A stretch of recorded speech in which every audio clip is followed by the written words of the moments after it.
রথযাত্রা উপলক্ষে সারদাপল্লী সারদা রামকৃষ্ণ সঙ্গে আজকের বিশেষ উপস্থাপনায় আপনাদের সকলকে স্বাগত।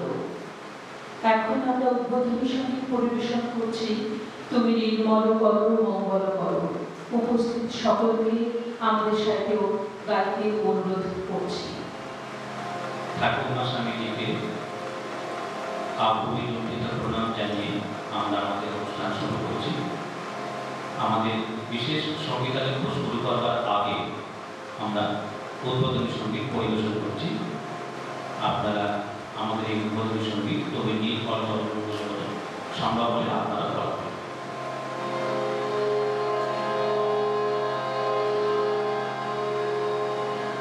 Amen.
আমাদের বিশেষ নিবেদন অবতারে প্রতিষ্ঠায় নমঃ। শুরু করছি এখন আমাদের বিশেষ নিবেদন গীতি আলেখ্য অবতার।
শ্রীকৃষ্ণের অনেক নামের একটি হচ্ছে জগন্নাথ।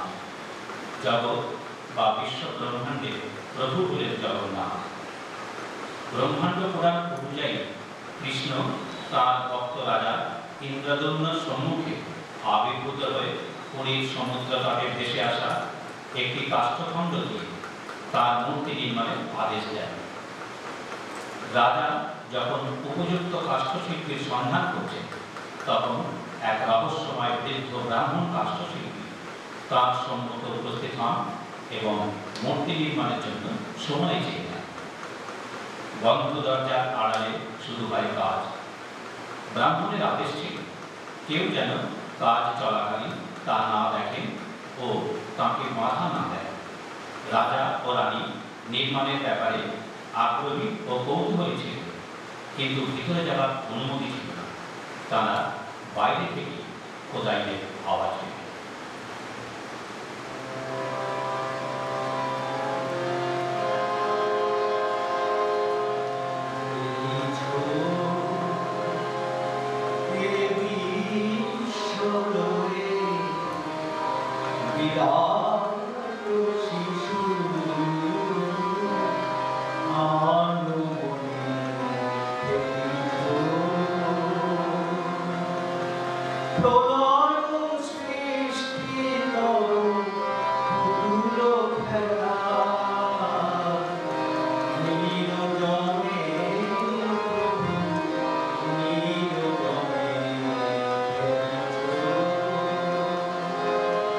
Baby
মূর্তি অর্ধ সমাপ্ত এবং শিল্পী অন্তর্হিত।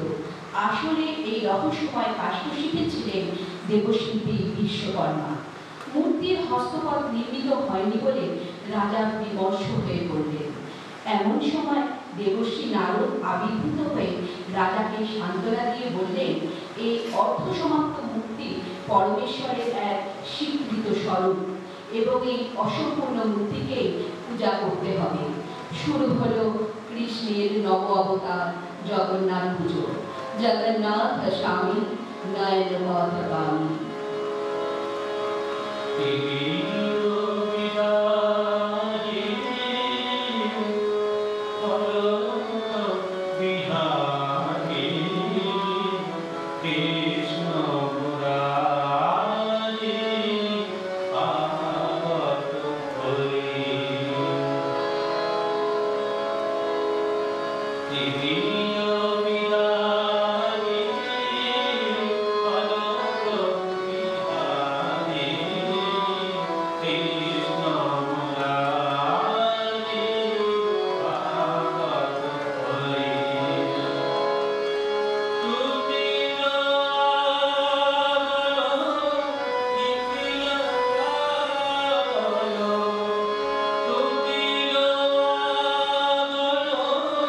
Nikki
ও বোন সুভদ্রার সঙ্গে মাসির বাড়ি যান জগন্নাথ।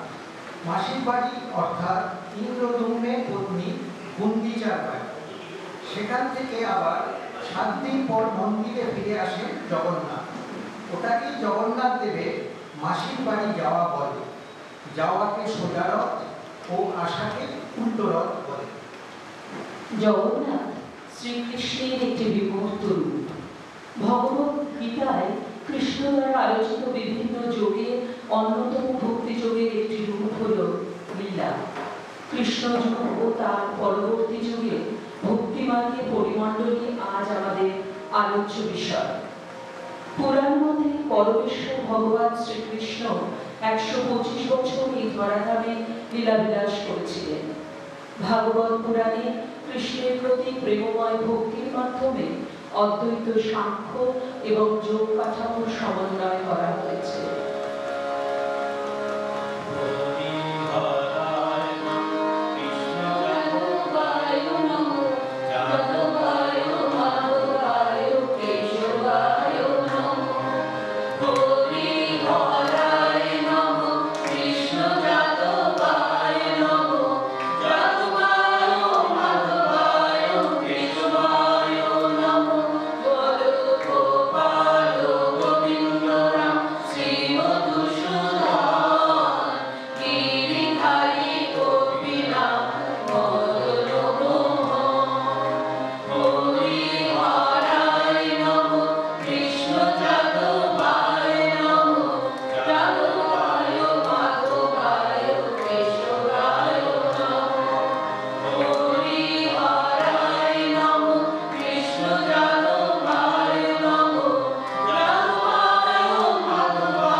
পঞ্চদশ শতাব্দীর শেষ দিকে আবির্ভূত হলেন রাধা কৃষ্ণের যুগল প্রেমবতা চৈতন্য মহাপ্রভু। শ্রীকৃষ্ণ চৈতন্য ছিলেন শ্রীমদ্ ভাগবত পুরাণ ও শ্রীমদ্ ভাগবত গীতায় লিখিত দর্শনের ভিত্তিতে ভক্তিযোগ ও ভাগবত দর্শনের বিশিষ্ট প্রবক্তা ও প্রচারক। পরম সত্তা রাধা কৃষ্ণের উপাসনাই ছিল তার প্রচারের মূল। হরে কৃষ্ণ মহামন্ত্রকে এই কলিযুগে জড়জগৎ থেকে মুক্তি পেয়ে পারমার্থিক ধামে যাওয়ার একমাত্র পন্থা হিসেবে গণ্য করা হয়।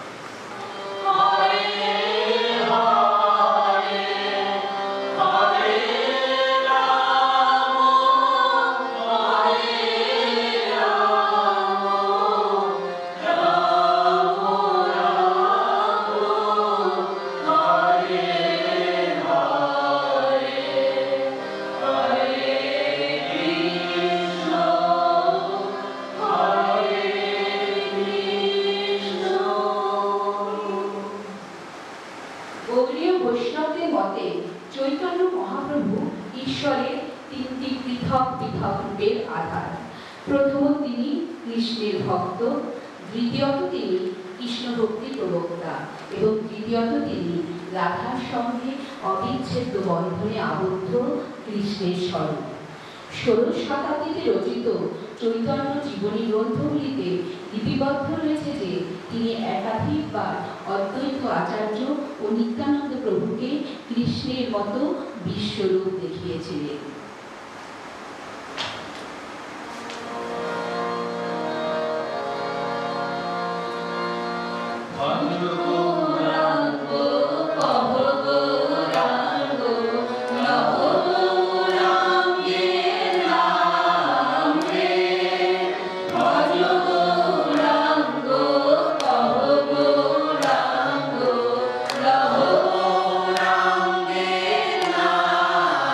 Hare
তার ভক্তি আন্দোলনের প্রভাবে অত্যাচারী জগাই মাধানের জীবন পরিবর্তিত হয়ে তারা তার ভক্তে পরিণত হন।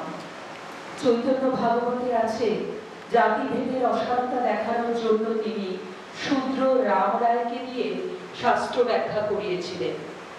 উড়িষ্যার সূর্যবংশীয় সম্রাট গজপতি মহারাজ প্রতাপরুদ্র চৈতন্য মহাপ্রভুকে কৃষ্ণের সাক্ষাৎ অবতার রূপে উপলব্ধি করে তাঁর শিষ্যত্ব নিয়েছিলেন। জীবনের শেষ পর্বে মহাপ্রভু ভক্তিরসে আপ্লুত হয়ে হরিনাম সংকীর্তন করতেন এবং অধিকাংশ সময় ভাব সমাধিস্থ থাকতেন।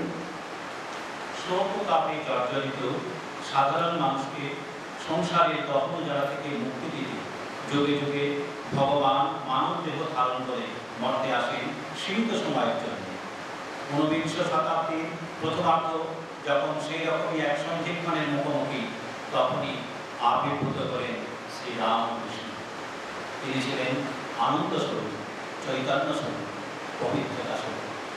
ওম নিরঞ্জনম নিত্যমানন্দরূপম ভক্তানুকম্পাকৃত বিগ্রহং বৈ ঈশাবতারাং পরমেশ্বরবিদ্যং ত্বং রামকৃষ্ণং শিরসা নমামঃ। তিনি সত্য, অচল, ত্রিগুণজয়ী ও দিব্যগুণের দ্বারা বন্দনীয়। তিনি বিনের বন্ধু, নিরাশ্রয়ের আশ্রয়, ভক্তের ভগবান।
রাধাকৃষ্ণের নতুন রূপ যেন জগজ্জননী মা শারদা ও সত্য প্রেমময় ঠাকুর শ্রীরামকৃষ্ণ।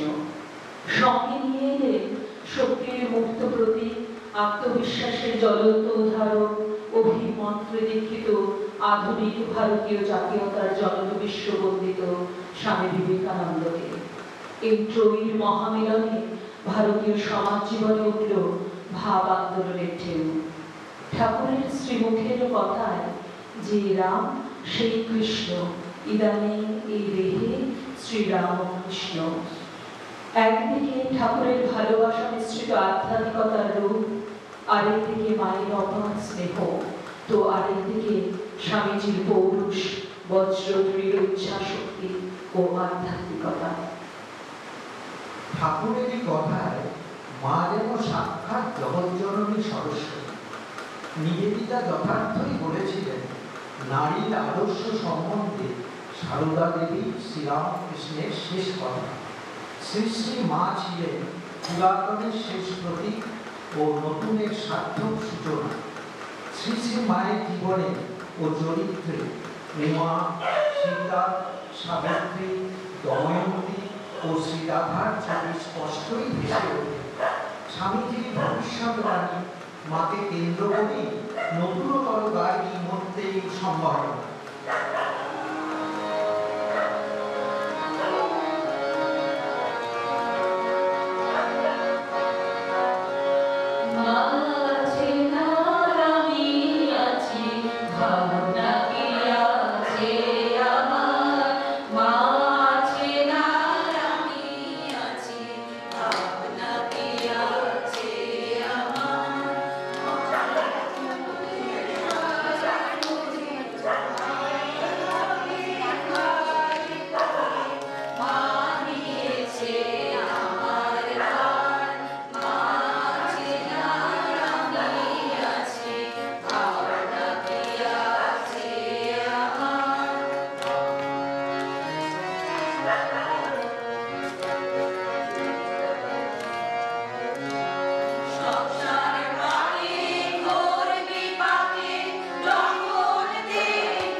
মায়ের কথায় ধ্যান জপের একটা নিয়মিত সময় থাকা দরকার। জপ তপের দ্বারা কর্মপাশ কেটে যায়, কিন্তু ভগবানকে পেতে গেলে অন্তরের প্রেম ভক্তি দরকার। ভগবানকে ভালোবাসতে পারলে তবেই শান্তি।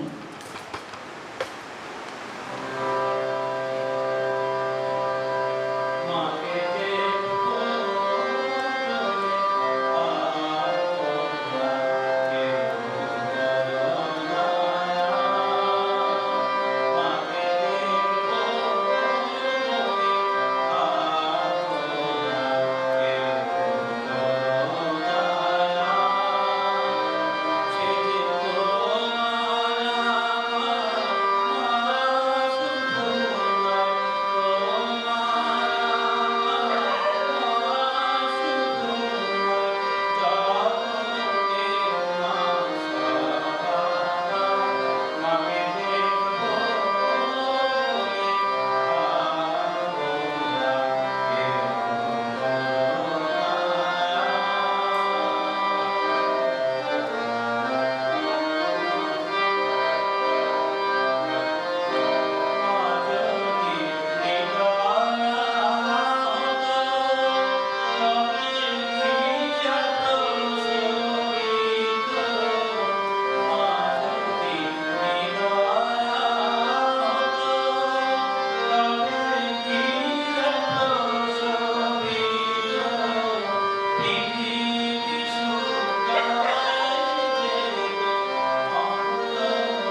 ঠাকুরের সম্বন্ধে স্বামীজি বলছেন তার মনে কোনরূপ কুচিন্তা ছিল না। তিনি ভালো ছাড়া আর কিছুই দেখতেন না। তিনি কারো সমালোচনা করতেন না। সেই মহাপবিত্রতা, মহাত্যাগী ধর্মলাভের একমাত্র বিশুদ্ধ উপায়। স্বামীজি বললেন, সম্পূর্ণ কামকাঞ্চন জয়ে এক জীবন্ত উদাহরণ ছিলেন। ঠাকুর ছিলেন ভালোবাসা জমাট বাঁধা রূপ।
মদীয় আচার্যদের লেখনীতে স্বামীজি বলেছেন, আজ শ্রীরামকৃষ্ণের নাম ভারতের সর্বত্র কোটি কোটি লোকের নিকট পরিচিত। যদি আমি জগতের কোথাও সত্য ও ধর্ম সম্বন্ধে একটি কথাও বলে থাকি, তা আমার গুরুদেবের, আর ভুল ভ্রান্তিগুলো আমার। ঠাকুরের উপদেশ, প্রথমে নিজে ধার্মিক হও এবং সত্য উপলব্ধি করো। ঠাকুর শ্রী রামকৃষ্ণের বাণী ও আদর্শকে সমগ্র বিশ্বে ছড়িয়ে দিলেন স্বামীজি। তার তীব্র স্বদেশ প্রেম, পৌরুষ এবং খাদ্যরিজ্য তমসাচ্ছন্ন ভারতবাসীকে যেন এক নতুন আলোর সন্ধান দিল। অন্যদিকে তার ব্রহ্ম তেজ এবং ঘনীভূত আধ্যাত্মিকতা জড়বাদ ভিত্তিক পাশ্চাত্যকে নাড়িয়ে দিয়েছিল। শুধুমাত্র জাগতিক ঐশ্বর্যের বলে বলিয়ান পাশ্চাত্য জগৎ যখন ভারত সম্পর্কে অত্যন্ত নিজ ধারণা পোষণ করত, সে সময় বাণী স্বামী বিবেকানন্দ ঠাকুরের জীবনে প্রতিফলিত ও নিজ অনুভূতির কোষ্ঠী পাথরে সুপরীক্ষিত ভারতের উচ্চ আধ্যাত্মিকতার বাণী ও আদর্শগুলো আধুনিক মনের গ্রহণোপযোগীভাবে ও ভাষায় প্রচার করে পাশ্চাত্য জগতে ভারত সম্পর্কে ধারণাকে পাল্টাতে বাধ্য করেছিলেন। স্বামীজির বহিরঙ্গ ছিল ক্ষাত্র বীর্য ব্রহ্ম তেজ সম্পন্ন, কিন্তু ভেতরটা ছিল করুণা বিগলিত। মানুষের দুঃখে অন্তর বিদীর্ণ হয়ে যেত তার। Hare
সালে 11ই সেপ্টেম্বর শিকাগো ধর্ম মহাসম্মেলনের প্রথম দিনের ভাষণের পর রাতারাতি বিখ্যাত হয়ে গেলেন স্বামীজি। আমেরিকার বাছাই করা শিক্ষিত সম্প্রদায়ের মানুষ তাকে শুধুমাত্র একবার ছোঁয়ার জন্য পাগল হয়ে উঠল। কিন্তু স্বামীজির মনে শুধুই ভারত এবং ভারতের গরিব জনগণ। সেই রাত্রে সেখানকার বিলাসবহুল এক বাড়িতে থেকেও ঘুম এলো না তার। দু চোখে জলের ধারা নামল তার।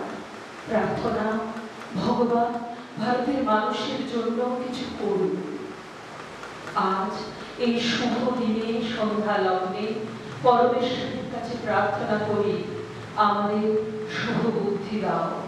ঠাকুর মা স্বামীজির শ্রীপাদপদ্মে আভূমি প্রণাম জানাই।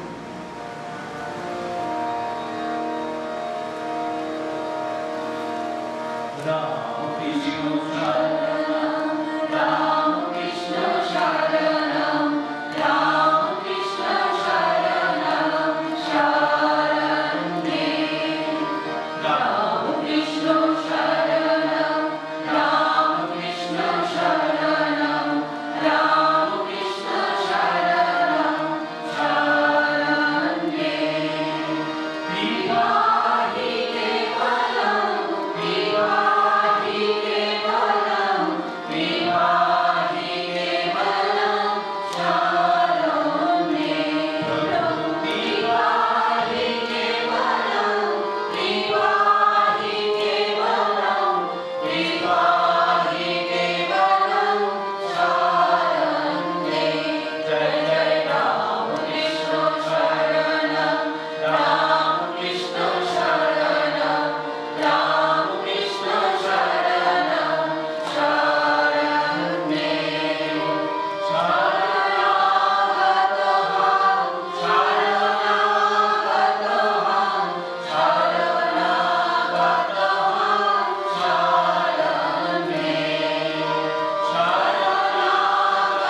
শরণাগতহং, শরণাগতহং, শরণাগতহং শরণে।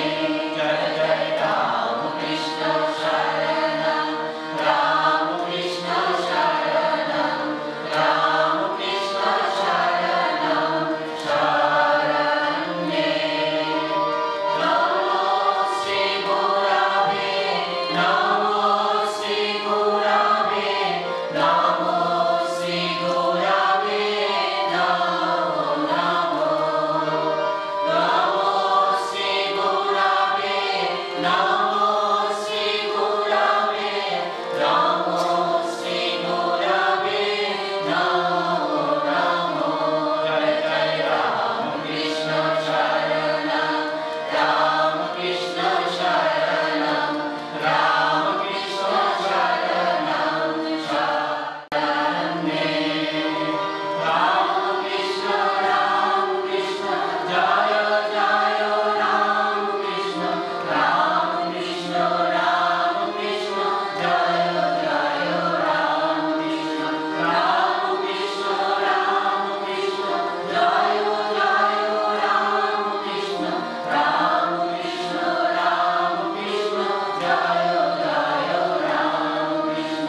রামকৃষ্ণ শরণম, রামকৃষ্ণ শরণম, রামকৃষ্ণ শরণম শরণে।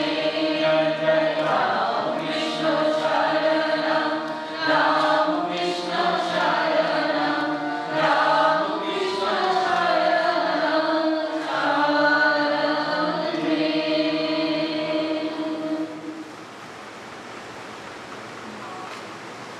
আমরা এখানে শেষ করছি আমাদের বিশেষ লেখক অবতার পরিচালনা শুভেন্দু গাঙ্গুলি, সঙ্গে দীপান্বিতা দে, রাখি দে দত্ত এবং গৌতম দত্ত।